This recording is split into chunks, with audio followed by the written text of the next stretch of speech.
the greatest way to ensure more variety of political viewpoints on the air is to increase the variety of ownership. Because when you look at who owns the media, it doesn't represent the whole country. For example,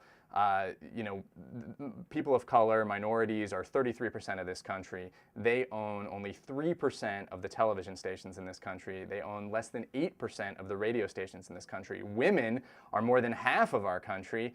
They own something like 5% of the television stations and only about 6% of the radio stations. So we're talking about, essentially 2/3 of the country that's not represented in our media owners.